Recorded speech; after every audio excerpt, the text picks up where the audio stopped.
ایک بزرگ فرماتے تھے اگر کسی کو تم برائی میں بھی دیکھو تو یہ سوچو ہو سکتا ہے اس کی زندگی کی آخری برائی ہو پھر وہ توبہ کر لے، اور میری زندگی کی ہو سکتا ہے یہ آخری نیکی ہو، مجھ سے کوئی گناہ سرزد ہو جائے۔ کتنے لوگ ہیں جو مرتبہ کمال پہ پہنچے لڑک گئے، بڑے بڑے لوگ تھے لیکن انجام ٹھیک نہیں ہوا۔ بلعم بن باورا کی مثال ہمارے سامنے موجود ہے۔ بنی اسرائیل کا مستجاب الدعوات ولی تھا، اور جب ہاتھ پھیلا کے منہ پہ ہاتھ پھیرتا تو ہاتھ بعد میں منہ پہ جاتے، قبولیت پہلے ہو جاتی۔ لیکن اسی کے بارے میں قرآن نے کہا نا، مثلہ کمثل الکلب، اس کی مثال کتے کی مثال ہے۔ زبان لٹک گئی تھی، زمین چاٹتا تھا، چونکہ اس کے ہاتھ نبی کے خلاف اٹھ گئے تھے۔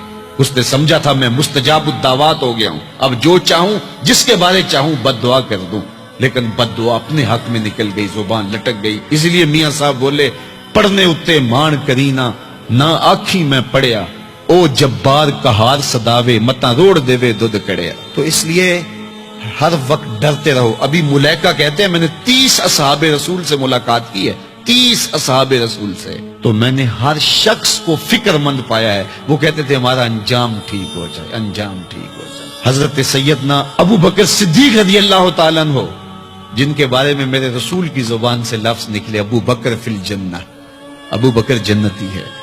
لیکن وہ کہتے ہیں ایک چڑیا کو دیکھ کے شاخ پہ بیٹھی ہے، کہا واہ چڑیا کتنی موج ہے تجھے، ایک شاخ سے اڑتی ہے دوسری شاخ پہ بیٹھ جاتی ہے، اور قیامت کے دن تیرا حساب بھی نہیں ہوگا، پھنسے تو ہم ہیں جن کا حساب ہوگا۔ یہ وہ لوگ ہیں جن کی زندگی دیکھیے، ان الشیطان یفر من ظل عمر، عمر وہ ہے جس کے سائے سے شیطان بھی بھاگتا ہے، لیکن وہ کہتے ہیں کاش میں مٹی کا ڈھیلا ہوتا۔ اللہ اکبر، یہ وہ لوگ ہیں جن کی زندگیاں تقوی سے عبارت تھی، اور اللہ کی خشیت جن کے سینوں کا نور تھا اور باطن کا سرور تھا۔ ہمارے بہت سارے معاملے اور بہت ساری خرابیوں کی جڑ یہ ہے کہ ہم نے اس دنیا کو اوڑھنا بچھونا بنا لیا۔ ایسے اس دنیا میں ہم زندگی گزار رہے ہیں جس طرح ہم نے اس دنیا سے کبھی جانا ہی نہ ہو۔ اس لیے دنیا کی بے رغبتی، دنیا کی بے رغبتی کا مطلب یہ نہیں ہے کہ ترک دنیا کیا جائے۔ اس پر صوفیاء نے جو بات کہی وہ بہت خوبصورت کہی۔ وہ کہتے ہیں کہ دنیا کے اندر ایسے رہو جس طرح کشتی پانی میں رہتی ہے، کہ کشتی پانی میں رہتی بھی ہے لیکن پانی کو اپنے اندر آنے بھی نہیں دیتی۔ تم دنیا میں رہو، دنیا تمہارے اندر نہ رہے۔ اگر تم دنیا میں رہو گے تو خیر ہے، اگر دنیا تمہارے اندر رہی تو پھر کچھ نہیں بچ پائے گا۔ کشتی پانی میں رہے تو خود بھی تیرتی ہے، اوروں کو بھی تراتی ہے، لیکن اگر پانی کشتی میں آ گیا تو کشتی کو لے ڈوبے گا۔ اس کی رحمت کے دروازے کھلے ہیں، آج ہم اس کی چوکھٹ پہ آ جائیں، کل تو آنا ہی آنا ہے۔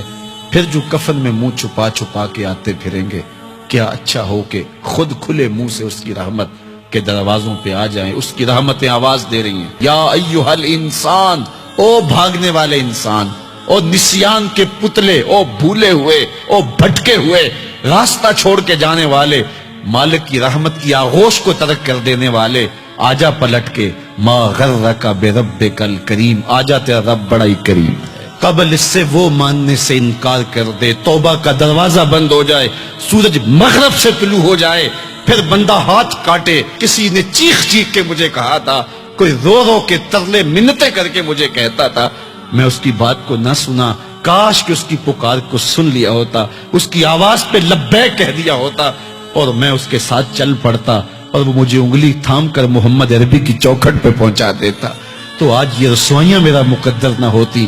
صاحبو آؤ، کتاب رحمت آواز دے رہی ہے، کتاب رحمت تمہاری انگلی تھام رہی ہے اور تمہیں حضور کی چوکھٹ تک پہنچا رہی ہے، اور آمنہ کا لال تجھے اپنے دامن میں لے کے رب سے مغفرت اور بخشش کا پروانہ لے کے دے رہا ہے۔